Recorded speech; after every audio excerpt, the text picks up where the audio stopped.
નમસ્કાર મિત્રો, હું છું ગોપાલ ઇટાલિયા। આજે હું તમને એક જરૂરી મહત્વની માહિતી આપવા માટે આવ્યો છું। આમ જોઈએ તો ગુજરાતમાં આમ જનતાને ધારાસભ્ય શું કામ કરવાનું એ બાબતની માહિતી ન હોય એ સ્વાભાવિક છે, પણ ખુદ ધારાસભ્યોને ખબર નથી હોતી કે એને શું કામ કરવાનું હોય છે। એટલે આપણને એવું લાગે છે કે કોઈ પણ માણસ ધારાસભ્ય હોય એટલે એને કોઈના લગ્નમાં હાજરી આપવાની, કોઈના મરણ પ્રસંગમાં હાજરી આપવાની, કોઈના સીમંતમાં હાજરી આપવાની, ગામમાં કોઈ તહેવાર હોય તો એમાં હાજરી આપવાની, આટલા જ કામ માટે ધારાસભ્ય હોતો હશે એવી લોક માન્યતા છે, લોક વાયકા છે। જોકે સમાજના સુખ દુઃખના પ્રસંગમાં ભાગ લેવો એ સારી બાબત તો છે જ, જરૂરી બાબત પણ છે, પણ શું ધારાસભ્યનું કામ માત્ર આટલું જ હોય છે કે એનાથી આગળનું પણ હોય છે? મિત્રો, ભાજપમાં 8 પાસોનું ટોળું છે। જિંદગીમાં તે શાળાનું પગથિયું ન ચડ્યા હોય એવા અભણ, ઠોઠ અને જેને કંઈ ખબર જ ન હોય એવા લોકો પણ ભાજપના નામે ચૂંટણી જીતી અને ધારાસભ્યો બની જાય છે। અને પછી એ લોકો અમારી જેવા ભણેલા ગણેલા માણસોને, વકીલ લેવલના માણસોને કાયદો શીખવાડવાની હાસ્યાસ્પદ કોશિશ કરતા હોય છે। હું આજે વિસાવદર, ભેસાણ તો બરાબર છે, આખા ગુજરાતની જનતાને એક વાત જણાવવા માંગુ છું કે ધારાસભ્યનું કામ છે। મિત્રો, ધારાસભ્યના અનેક કામો છે। હું BA, LLB, LLM વ્યક્તિ છું, હું કાયદો ભણેલો માણસ છું, સંવિધાનને મેં વાંચેલું છે, આ સિવાય સરકારી નોકરી કરી છે, મારી પાસે અનુભવ અને આવડત છે। કાયદા પ્રમાણે તો હજારો કામ ધારાસભ્યના માધ્યમથી થતા હોય છે, પણ ખુદ ધારાસભ્યોને ખબર નથી કે એને કામ કેટલા કરવાના। હું આજે ગુજરાતની ભોળી જનતા અને મહેનતુ જનતાને જણાવવા માંગુ છું કે ધારાસભ્યના વ્યવહારિક રીતે જોઈએ તો 3 કામો એને કરવા જોઈએ। અંગ્રેજીમાં પહેલું છે કે પોલિસી લેવલના કામો, જેને ગુજરાતીમાં કહેવાય કે નીતિ વિષયક બાબતો ઉપર ધારાસભ્યનું કામ। નીતિ વિષયક બાબત એટલે કેવી બાબત કે જે બાબતો આખા ગુજરાતને અથવા ગુજરાતના કોઈ 8-10 જિલ્લાને અથવા હજારો લોકોને લાગુ પડતી હોય એવી કોઈ બાબત ઉપર સરકારનું ધ્યાન દોરે, જે બાબત કરોડો લોકોના જીવનને સ્પર્શતી હોય, એમના રહેવાની બાબત હોય, જમવાની બાબત હોય, હરવા ફરવાની બાબત હોય, લગ્ન કે જન્મ મરણની બાબત હોય કે વ્યક્તિ વ્યક્તિના સંબંધની બાબત હોય કે વેપારની બાબત હોય કે કોઈ પણ બાબત હોય, હજારો કરોડો લોકોના જીવન સાથે સીધી રીતે જોડાયેલી જો કોઈ બાબત હોય એ બાબતને નીતિ વિષયક બાબત કહેવામાં આવે છે। આ નીતિ વિષયક બાબતના નિર્ણયો હંમેશા અને હંમેશા વિધાનસભામાં થતા હોય છે। તો ધારાસભ્યનું પહેલું કામ એ છે કે ગુજરાતની અંદર નીતિ વિષયક જેટલા પણ નિર્ણયો લેવાતા હોય એ નિર્ણયો સરકાર લેતી હોય ત્યારે સરકારને સમાજનો અભિપ્રાય સરકાર સુધી પહોંચાડવાનો। નીતિ વિષયક બાબત એટલે પહેલું તો ઇકોઝોન છે, એ 4 જિલ્લાના અનેક તાલુકાઓ સાથે, હજારો ખેડૂતો સાથે સંકળાયેલો વિષય છે। તો આ ઇકોઝોન સરકાર લાગુ પાડે તે પહેલા સરકારને જનતાનો અભિપ્રાય સરકાર સુધી પહોંચાડવાનો, એટલે કે નીતિ વિશે નિર્ણય સરકાર લે એની પહેલા સરકારનું ધ્યાન દોરવું એ ધારાસભ્યનું કામ છે। જેમ કે જમીન માપણી, આખા ગુજરાતની સરકારી જમીન માપણી થઈ, એ જમીન માપણી ખામીવાળી, ભૂલ ભરેલી, ખોટી અને વાહિયાત જમીન માપણી થઈ, જેના કારણે કરોડો ખેડૂતો દુખી છે। આ જમીન માપણીનો નિર્ણય લેવાય તો ગયો છે, પણ એ નિર્ણય લીધા પછી, એનો અમલ કર્યા પછી સમાજની અંદર એનો ફાયદો થયો કે ગેરફાયદો થયો કે તકલીફ વધી કે ઘટી, એ બાબતનો જનતાનો અભિપ્રાય વિધાનસભા સુધી પહોંચાડવાની બાબતને નીતિ વિષયક બાબત કહેવાય। તો આવી રીતે ઇકોઝોનનો પ્રશ્ન હોય કે નવી જમીન માપણીનો પ્રશ્ન હોય કે આખા ગુજરાતની અંદર કોન્ટ્રાક્ટ બેઝના કર્મચારીની ભરતીનો પ્રશ્ન હોય તો એ નીતિ વિષયક પ્રશ્ન છે। આખા ગુજરાતની અંદર જરૂરિયાતમંદ ગરીબોને BPL નું કાર્ડ નથી મળતું અને રૂપિયાવાળા પાસે BPL કાર્ડ છે, આ પ્રશ્ન પણ નીતિ વિષયક બાબત છે। આ સિવાય 100 વારિયા પ્લોટ, હજારો વ્યક્તિઓ એવા છે જેની પાસે ઘરનું રહેવાનું ઘર નથી, લાચારીમાં અને મજબૂરીમાં એમણે ગામની બાજુમાં આવેલી સરકારી જમીન કે ગૌચરની જમીનમાં કાચું કે પાકું ઝૂંપડું બનાવ્યું છે, પણ એ પોતાની માલિકીની જમીન નથી, એટલે આજે નહીં તો 10 વર્ષ પછી પણ એ ઝૂંપડું તૂટી શકે એમ છે। તો સરકાર એ તમામ ઘર વિહોણા વ્યક્તિઓને 100 વારિયો ઘરનો માલિકીનો પ્લોટ આપે તો માણસ એક નિશ્ચિંત થઈ જાય।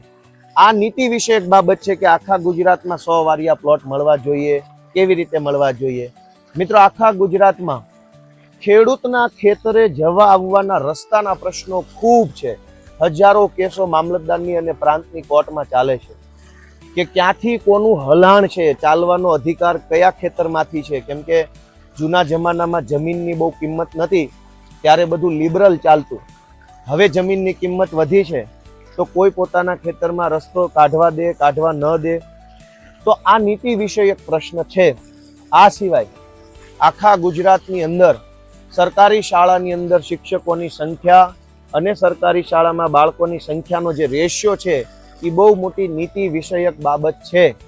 તો મિત્રો, ચાહે ખેડૂતો હોય, ચાહે વેપારીઓ હોય, ચાહે સરકારી નોકરી કરવા માટે ઈચ્છુક ઉમેદવારો હોય, જેમ કે સરકારી ભરતીનું સ્ટ્રક્ચર તલાટી મંત્રીના પેપરમાં અને જીપીએસસીના પેપરમાં કોઈ ફરક જ નથી.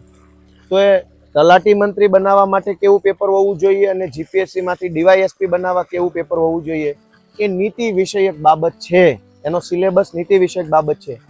તો કુલ મળીને જે બાબત નીતિ વિષયક બાબત હોય, એટલે કે કરોડો લોકોને જીવનને સ્પર્શતી બાબત હોય, એ બાબત ઉપર વિધાનસભામાં રજૂઆત કરવી એ ધારાસભ્યનું પહેલું અને મહત્વનું કામ છે. કેમ કે વિધાનસભામાં જ્યારે કોઈ નીતિ કે કોઈ નિયમ કે કોઈ કાયદો બનતો હોય, એ સમયે જ જો ધારાસભ્ય સારી બાબત પ્રત્યે સરકારનું ધ્યાન દોરે, વ્યાજબી વાત પ્રત્યે સરકારનું ધ્યાન દોરે, ખોટી બાબતો કોઈ કાયદામાં આવી જતી હોય તો એને અટકાવવા માટે ધ્યાન દોરે, તો નીતિ અથવા નિયમ પહેલેથી જ સારો બને. અને નીતિ અથવા નિયમ સારો બને તો પાછળથી કોઈ તકલીફ થાય નહીં. તો ધારાસભ્ય જે છે એનું પહેલું કામ છે પોલિસી લેવલ વર્કિંગ, એટલે કે નીતિ વિષયક બાબતો ઉપરનું કામકાજ. એટલે કે કરોડો લોકોને જીવનને સ્પર્શતી કોઈ જોગવાઈ બની રહી હોય, કોઈ નિયમ બની રહ્યો હોય, કોઈ નીતિ બની રહી હોય, ત્યારે સમાજનો સામૂહિક અભિપ્રાય લોકોમાંથી લઈ અને વિધાનસભા સુધી પહોંચાડવાનું પહેલું કામ ધારાસભ્યનું છે. પણ હજી આપણા ગુજરાતમાં ભાજપના 160 ધારાસભ્યો જે છે, ભગવાનની દયાથી 2-5 ને બાદ કરતા લગભગ ને કોઈને કશું જ કાંઈ ખબર પડતી નથી. બસ નારા ભાજપના બોલાવતા જવાના અને ગમે એવી ચૂંટણી જીતી જાય છે. કોઈ માણસને કંઈ ખબર નથી પડતી કે નીતિ વિષયક બાબત કઈ છે, એમાં શું બોલવાનું, કેમ બોલવાનું, ક્યારે બોલવાનું, કેવું બોલવાનું. સરકારના અધિકારીઓ છે એ મન ફાવે એવી નીતિઓ બનાવે, મન ફાવે એવા નિયમો બનાવે, મંત્રીઓની સહીઓ લઈએ અને કાયદાઓ બની જાય. તોય મંત્રી કે ધારાસભ્યો વિધાનસભામાં કહી નથી શકતા કે સરકારની આ નીતિ ખોટી છે, આ નિયમ ખોટો છે. તો આપણો ધારાસભ્ય કઈ પાર્ટીનો છે, કઈ જ્ઞાતિનો છે, એના કરતાં પણ વધુ મહત્વનું એ છે કે આપણા ધારાસભ્યને નીતિ નિયમમાં ખબર પડે છે કે બધું ભગવાન ભરોસે છે. તમારા ધારાસભ્યને નીતિ અને નિયમ બનાવવાની પ્રક્રિયામાં કોઈ ખબર નહીં પડતી હોય તો સરકાર અનેક ખોટી નીતિ અને ખોટા નિયમો બનાવશે, જેનો ભોગ આખા ગુજરાતની જનતા બનશે. તો ધારાસભ્યનું પહેલું કામ છે નીતિ નિર્ધારણની પ્રક્રિયામાં ભાગ લેવો અને જનતા વતી એની અંદર અભિપ્રાય મૂકવો. ધારાસભ્યનું બીજું કામ ડેવલપમેન્ટલ વર્ક કરવું, કરાવવું અને સુપરવિઝન કરવું. એટલે કે વિકાસના કામોનું ધ્યાન રાખવું, વિકાસના કામો કરાવવા અને વિકાસના કામો પોતે કરવા. હવે આ એક બહુ ગૂંચવણ ભર્યો પ્રશ્ન છે, કેમ કે ભાજપના 8 પાસની ટોળકી એવું કહે છે કે તમે સત્તાવાળી પાર્ટીમાં હો તો જ તમારા કામ થાય. જો કે ભાજપવાળા 8 પાસ છે, અભણ છે, એમાંથી ઘણા મોટા ભાગના તો લગભગ હાવ ડફોળ જેવા જ છે. એને ભારતનું બંધારણ વાંચ્યું નથી, કાયદો વ્યવસ્થા સિસ્ટમ કાંઈ ખબર નથી, એટલે એવું બોલી શકે કે વિરોધ પક્ષમાં હોય તો કામ ન થાય. કેમ કે જ્યારે તમે એવું બોલો, ભાજપનો ધારાસભ્ય એવું બોલે કે વિપક્ષમાં હોય તો કામ ન થાય, ત્યારે એને એટલી અક્કલ ન હોય કે પશ્ચિમ બંગાળમાં ભાજપ પાર્ટી વિરોધ પક્ષમાં છે, તેલંગાણામાં ભાજપ પાર્ટી વિરોધ પક્ષમાં છે, કર્ણાટકમાં ભાજપ પાર્ટી વિરોધ પક્ષમાં છે, તામિલનાડુમાં ભાજપ પાર્ટી વિરોધ પક્ષમાં છે, કેરળમાં ભાજપ પાર્ટી વિરોધ પક્ષમાં છે, હમણાં સુધી મધ્યપ્રદેશમાં, મહારાષ્ટ્રમાં પણ વિરોધ પક્ષમાં હતા. તો દેશના 15 રાજ્યોમાં ભાજપ પાર્ટી વિરોધ પક્ષમાં છે, ભાજપના ધારાસભ્યો વિરોધ પક્ષના ધારાસભ્યો છે. તો ભાજપના ગુજરાતના 8 પાસ જે અમુક ડફોળ ધારાસભ્યો છે એ એવું કહેતા હોય કે વિપક્ષમાં કામ ન થાય, એનો અર્થ એ થયો કે દેશના 15 રાજ્યોમાં ભાજપના જે વિપક્ષના ડફોળો છે એનાથી કામ નહીં થતું હોય. એવું ન હોય. ભારતમાં સંવૈધાનિક વ્યવસ્થા બનેલી છે, ભારતનું મહાન સંવિધાન છે, બાબા સાહેબે લખ્યું છે, અને એ સંવિધાન સર્વસંમતિથી સરદાર પટેલ સાહેબ હોય કે જવાહરલાલ નહેરુ હોય કે એવા મહાપુરુષો જે છે એમના માધ્યમથી સર્વસંમતિથી નક્કી થયેલું બંધારણ છે. બંધારણમાં જોગવાઈ છે કે એક સત્તા પક્ષ એક વિપક્ષ છે, પણ ભાજપમાં 8-5 છે. ભગવાનની દયા છે કે એને કાંઈ અકલ છે નહીં એટલે આવા નિવેદન કરે. પણ ધારાસભ્યનું બીજું કામ છે ડેવલપમેન્ટલ વર્ક, એટલે કે વિકાસના કામો. આ વિકાસના કામો કેવી રીતે થાય એને સમજીએ. મિત્રો, ગ્રામ પંચાયતને ગ્રાન્ટ અલગથી મળે છે. ગુજરાતની તમામ ગ્રામ પંચાયતને અલગથી નાણાં પંચની ગ્રાન્ટો મળે છે. આ ગ્રાન્ટ સરપંચ કોઈ પણ પાર્ટીનો સમર્થક હોય, સરપંચ ભાજપનો સમર્થક હોય તોય એટલી જ મળે, સરપંચ કોંગ્રેસ પાર્ટીનો સમર્થક હોય તોય એટલી જ મળે, સરપંચ આમ આદમી પાર્ટીનો સમર્થક હોય તોય એટલી જ મળે. એટલે કે વિકાસના કામ કરવા માટેનું ફિક્સ બજેટ આપેલું જ હોય છે. ધારાસભ્ય ગમે તે પાર્ટીનો હોય, ચૂંટણી જીતેલો માણસ ગમે તે પાર્ટીનો હોય, સરકારમાંથી પૈસાની જોગવાઈ ગામ દીઠ નક્કી થયેલી છે. એટલે વિકાસના કામ માટે કોઈ ગ્રામ પંચાયતને 15 લાખ રૂપિયા વર્ષે મળતા હોય તો ધારાસભ્ય ગમે તે પાર્ટીનો હોય, જે ગામને 15 લાખ મળતા હોય એના 15 લાખ દર વર્ષે આવતા જ હોય, જે ગામને 20 લાખ મળતા હોય એના 20 લાખ દર વર્ષે આવતા જ હોય. ત્યાર પછી તાલુકા લેવલનું બજેટ સરકારે ફાળવેલું હોય. એટીવીટી, આપણો તાલુકો વાઇબ્રન્ટ તાલુકો, એની 1.5 કરોડ રૂપિયાની વર્ષની ગ્રાન્ટ હોય છે. આ ગ્રાન્ટ કોઈ પણ પાર્ટીનો ધારાસભ્ય હોય, તાલુકામાં દર વર્ષે 1.5 કરોડ રૂપિયાની ગ્રાન્ટ આવે ને આવે જ. ગામ દીઠ જે કાંઈ ગામ દીઠ નક્કી થયેલું હોય, ગામની સંખ્યા આધારે ગ્રાન્ટ આવે. જે ગામમાં 5000ની સંખ્યા હોય એની એવડી ગ્રાન્ટ હોય, 800 જણાની સંખ્યા હોય એની એવડી ગ્રાન્ટ હોય. એટલે દાખલા તરીકે જે ગામની 20 લાખની વાર્ષિક ગ્રાન્ટ હોય એને 20 લાખ આવે જ. જે તાલુકાની એટીવીટીની 1.5 લાખની ગ્રાન્ટ હોય એ આવે જ. તાલુકા પંચાયતનું એવરેજ 15 થી 20 કરોડ રૂપિયાનું બજેટ હોય. એવરેજ લગભગ તાલુકામાં 20 કરોડ રૂપિયાનું બજેટ હોય છે. એ 20 કરોડ રૂપિયા કોઈ પણ પાર્ટીનો ધારાસભ્ય હોય આવે ને આવે જ. જિલ્લા પંચાયતનું બજેટ હોય 50, 60, 100 કરોડ સુધીનું જિલ્લા પંચાયતનું દરેક એક વર્ષનું બજેટ હોય. આ 100 કરોડનું બજેટ કોઈ પણ પાર્ટીનો ધારાસભ્ય આવે, કોઈ પણ પાર્ટીની સરકાર આવે, જિલ્લા પંચાયતનું 50 થી 100 કરોડનું જે વાર્ષિક બજેટ હોય એ પૈસા આવે ને આવે. તાલુકા પંચાયતના 15 થી 20 કરોડ રૂપિયા આવે ને આવે. તાલુકાની એટીવીટીની 1.5 કરોડની ગ્રાન્ટ આવે ને આવે. ગ્રામ પંચાયતના 20 લાખ રૂપિયા આવે ને આવે. હવે મહત્વનો પ્રશ્ન છે કે જિલ્લા પંચાયતના 100 કરોડ, તાલુકા પંચાયતના 50 કરોડ, તાલુકાના બીજા 1.5 કરોડ ને ગ્રામ પંચાયતના 20 લાખ. એટલે કે એક જિલ્લામાં ઓછામાં ઓછા 200 કરોડ રૂપિયા ભૂલ્યા વગર ગ્રાન્ટ આવે ને આવે જ. આ સિવાય ગુજરાતમાં દરેક ધારાસભ્યને ગમે એ પાર્ટીનો હોય, અપક્ષ હોય તો પણ વર્ષે એને 1 કરોડ રૂપિયા ગ્રાન્ટ મળે છે. એટલે કે 5 વર્ષની 5 કરોડ રૂપિયા ગ્રાન્ટ મળે છે. એ ગ્રાન્ટ ગમે તે પાર્ટીનો હોય આવે ને આવે જ.